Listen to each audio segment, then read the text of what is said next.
with Serena Williams because Why not? why not? It's the biggest story of the week. So instead of us just talking about it, let's hear what she had to say.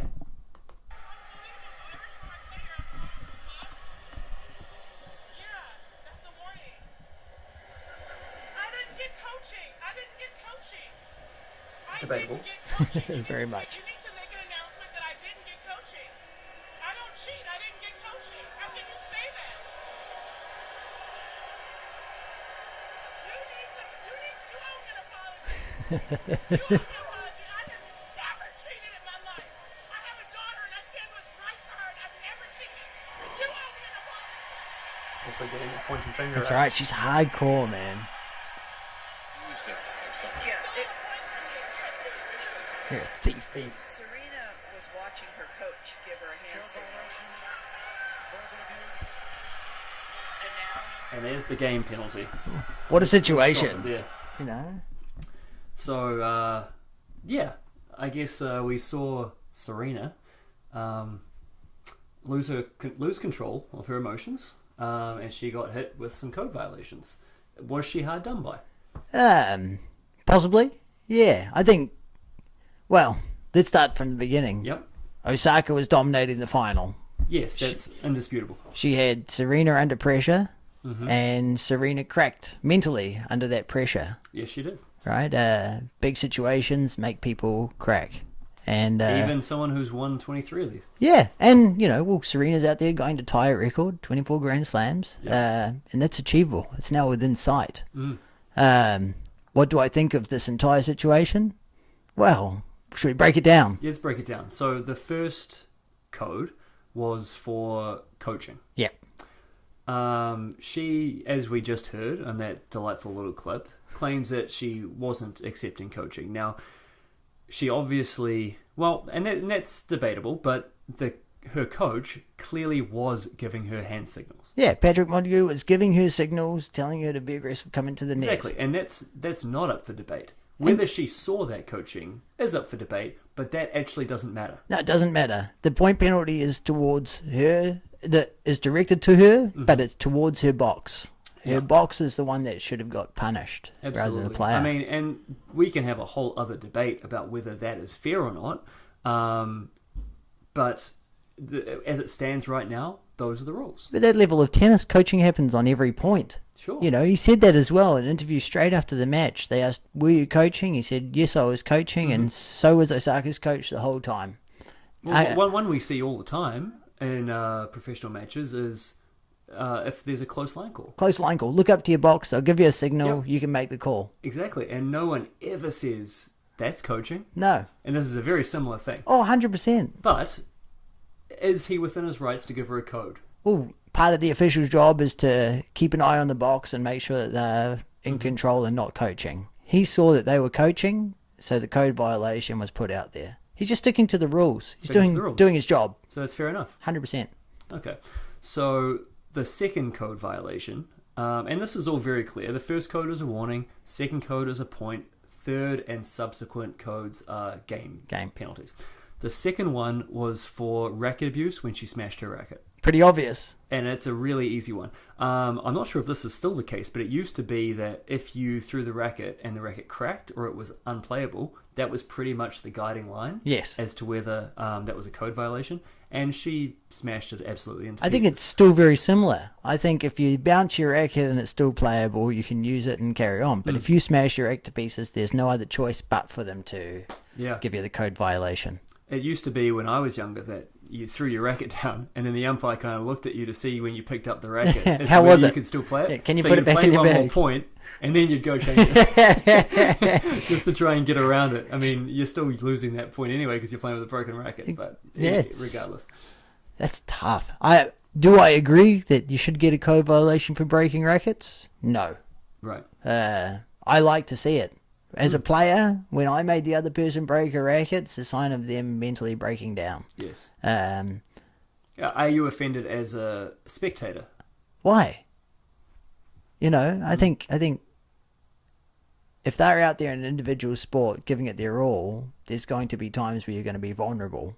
Now, she showed her vulnerability and broke her racket. Yeah. And that led to a point penalty. Yeah. Should there even be code violations? Should it be more of a, she was fined $17,000 after this match. Is that not? Yeah, I think that's enough. I think code violations should be done away with completely. Coaching is already happening in the WTA. It happens on almost every point in professional tennis. Yeah. Why should the players get in trouble for something that their coaches are doing? It's just...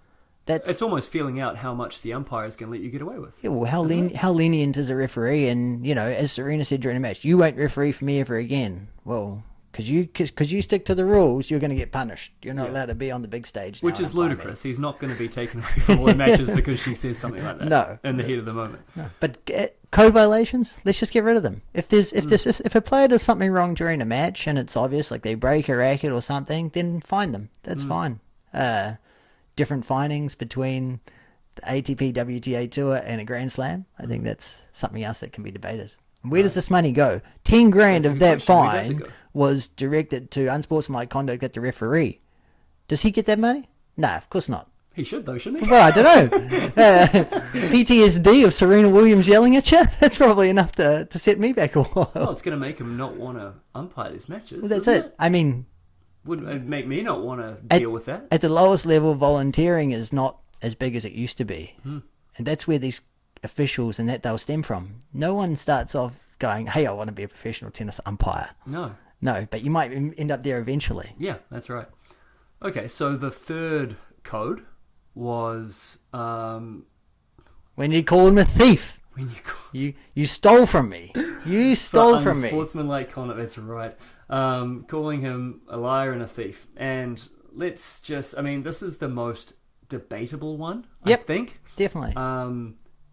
What have male players got... This is Serena's main point that I see. What have male players said that she can't say? Or, male players have said far worse things to officials and not had code violations given to them.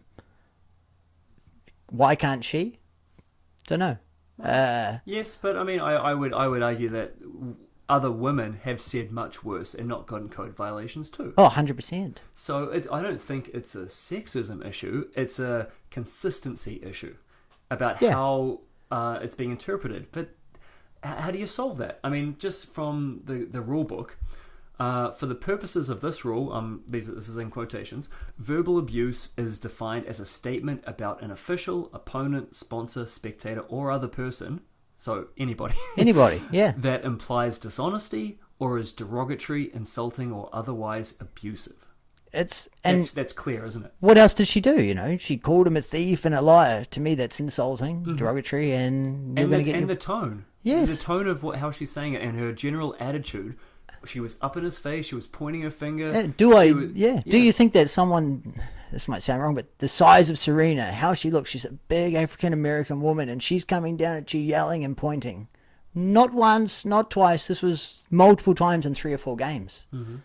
I think tone has a lot to do with it. I also think that someone of her stature and physical presence is possibly more intimidating than a Simona Halep doing the same thing. Possibly. My personal thoughts on watching that is that any player that had have acted in exactly the same way on that day with that umpire would have received exactly the same punishment. Yeah, on the biggest stage. Most players, when they'll get to their second code violation, they've lost the point, they'll start to tone things back because they're afraid of getting that game penalty. Yeah. Right? It's a big one, especially if you're already down a set. Absolutely. I don't think Serena showed that self-control during the match. No, she didn't. When she was down that game point. Well, we mentioned it earlier. She wasn't going to win this match anyway. No, she was down. Yeah, she was getting a hiding. I couldn't see it. I couldn't see her coming back and winning that. Maybe, but boy, Osaka was playing much better. She was, yeah. And, I think a lot of people might have this confused as well. A lot of things I'm reading online. She didn't get a game penalty for calling the umpire a thief. She got a game penalty because of the accumulation of what happened. Right. Point, game. Oh, sorry. Warning, point, game. Yep. That's how it is, back in the old days, it was warning, point, match. Yeah. Like when McEnroe Johnny Mac got done. Yep. Right? So, it's eased a little bit. It's very rare that you see a game code violation. But it's very rare that players, once they've overstepped the mark once or twice, continue to push the boundaries. That's right. They know when they're in trouble. Yeah. Right. So, I don't know. I mean, I don't think it's sexist. I think it's an inconsistent interpretation of the rules on both the men's and women's side. 100%. And yeah, inconsistency happens when there's humans, right? Yeah, right. And there's different people in the chair for every match. So every umpire is going to have their slight different interpretation of the rules. Mm-hmm. Some umpires are going to pay more attention to what your box is doing. Some umpires are going to do less. I mean, a lot of the criticism seemed to be that the umpire should have de-escalated the situation. Watching that, Serena is the one doing the yelling. He's the one very calmly just saying, "No, look, just let's just try and ease this." How could he do that? Can he say, if you continue this, Serena, I'm going to give you a code violation? She wasn't paying. Yeah. She wasn't listening to anything that he said to begin with. Even when he gave her the code, she didn't even hear it because she's not paying attention. So I don't think it was a fair criticism, but that was the criticism. Wow, that's fair, I guess. Yeah. But can we just say this? Yeah. Osaka, she played an unbelievable tournament. Yeah. Top quality. And it's nice to see someone young coming out there and dominating. Didn't look like she faced any pressure out there in the final until the end when she hugged Serena and said she felt like a kid again. Yeah. What a difficult situation to be in, winning your first Grand Slam and having the whole crowd boo you. Or boo the situation. Boo the situation, but it was possibly construed as being booed. Yeah. And that's how I would have taken it, I'm sure. Everyone wants to see the champion win, Yeah. It's tough. All right, well, let's change tack a little bit. We'll discuss the men's final and the men's just reaction overall to the men's tournament in just a moment. Let's look at the Colin Kaepernick Nike ad, shall we? Oh, shall we? I think it's about time we brought up some Colin Kaepernick situations. It's been... Oh, of course, the video is not playing, but basically, it was a very controversial video, but I don't really know why. Well, Kaepernick's controversial enough, right? I guess. We started off with his protest was about racial injustice, and I'm not gonna stand to show pride in a flag or country that oppresses black people or people of color. So this is now, for me, this Colin Kaepernick story has gone from that statement to disrespecting the flag and disrespecting the troops. And, when someone like the current president of the United States gets a hold of that and turns it into a side, you're either with us or against us. That's the problem, isn't it? I think that's how things are going to become a controversial, controversy. Let's play a small clip from it. Yeah, I think it speaks for itself, but here we go. Playing soccer for the national team at age 16. Don't become the best basketball player on the planet. Be bigger than basketball. Nike's so good. Believe in something, even if it means sacrificing everything. When they talk about the greatest team in the history of the sport, make sure it's your team. If you have only one hand, don't just watch football. Play it at the highest level. And if you're a girl from Compton, don't just become a tennis player. Become the greatest athlete ever. Yeah, that's more like it. So don't ask if your dreams are crazy. Ask if they're crazy enough.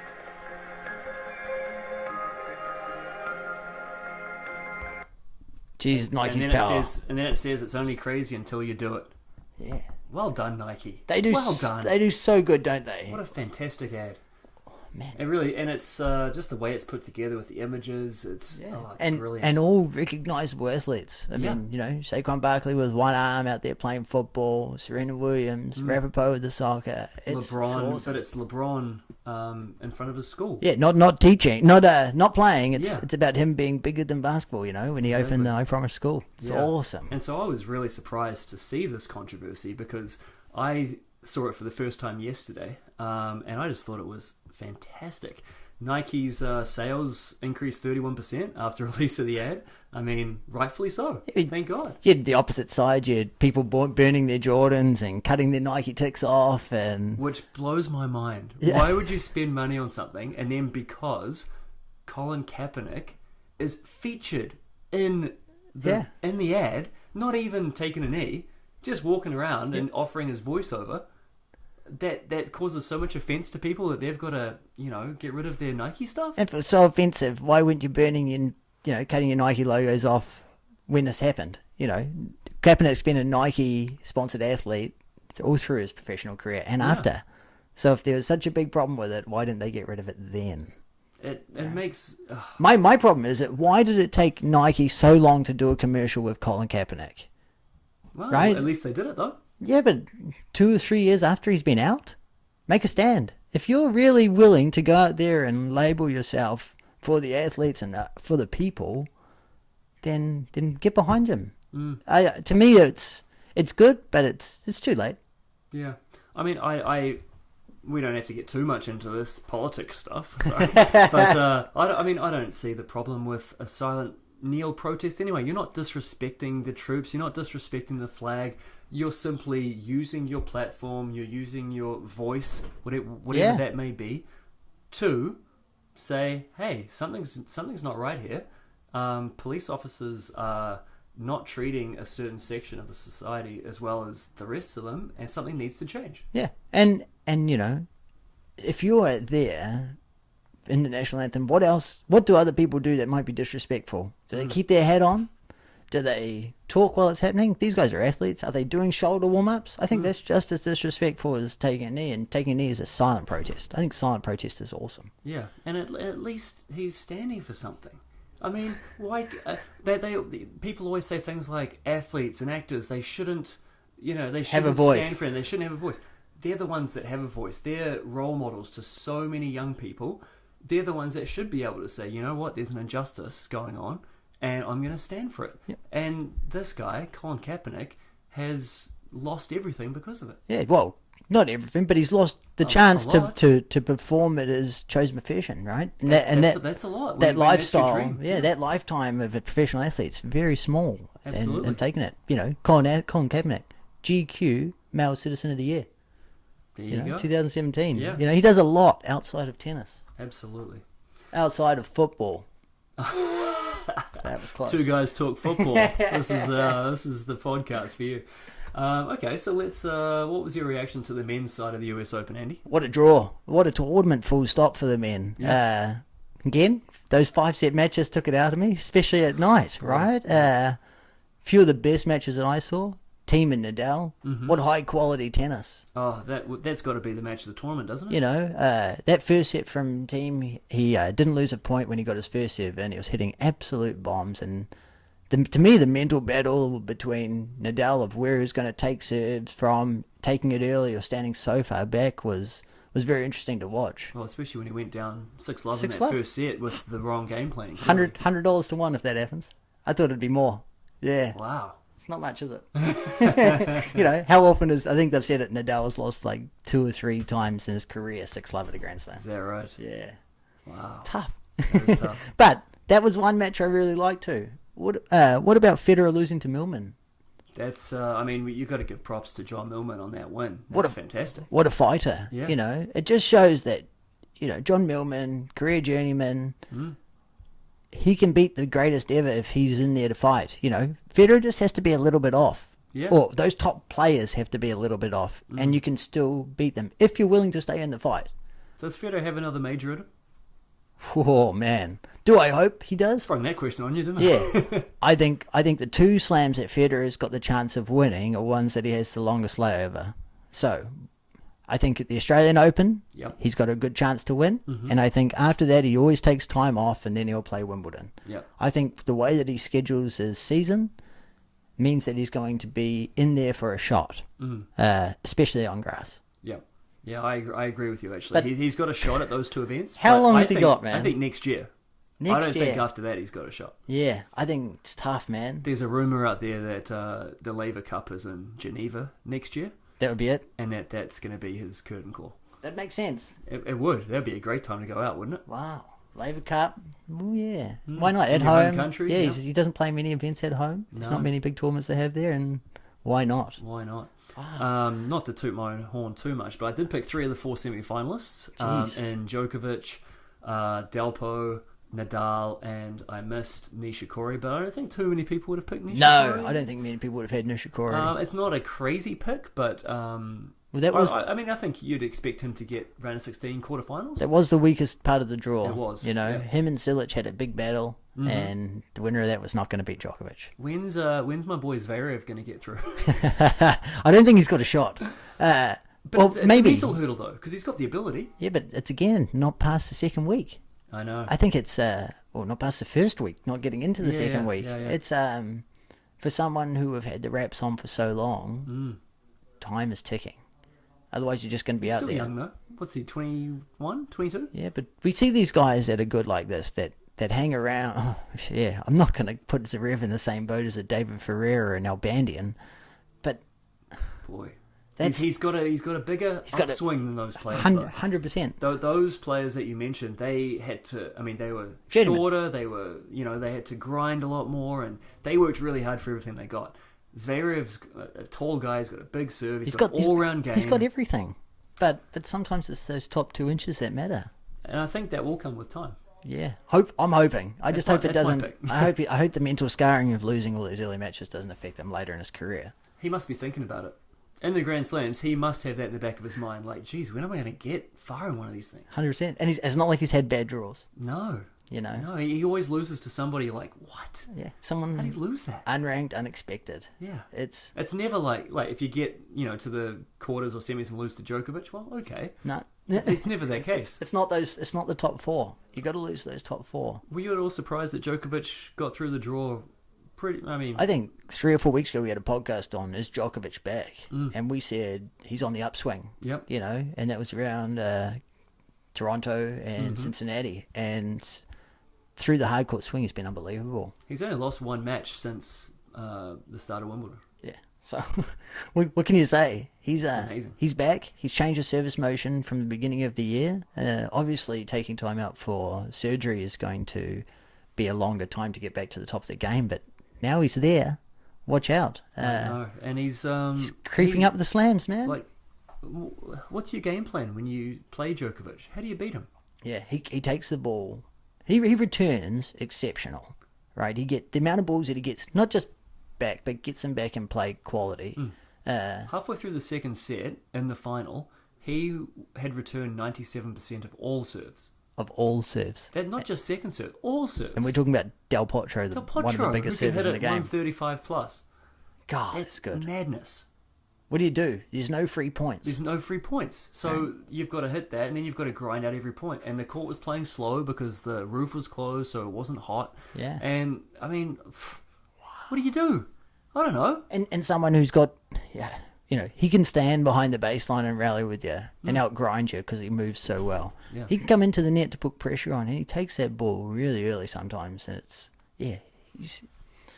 it's tough. Someone with no weaknesses like that, he's one of the best. right? Absolutely. One thing I did like in the US Open, Gareth, was the amount of men players coming forward and hitting drive volleys.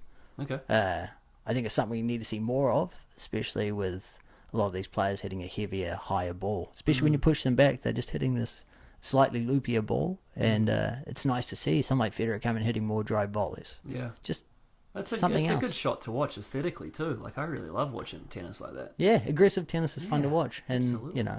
it's a shame we had to see it a couple slams a year. Yeah. How did the doubles wind up? Well, Ashley Barty and Coco Vandeweghe, they won the doubles. Now, what a final. 3-6, 7-6, 7-6, 8-6 in the breaker in the third. Down a couple of match points, too? What a match. Those Ashley Barty, I believe, is one of the best players, full stop, in the women's game. Because she tries to burn the candle at both ends, she's playing singles every week and doubles every week. It's tough for her to have the consistency that I think she could have. I think she's top doubles player in the world right now in the females game. Her partner, Coco Vandeweghe, what a beast. Yeah. Right? She's a big woman, and she can hit that ball hard.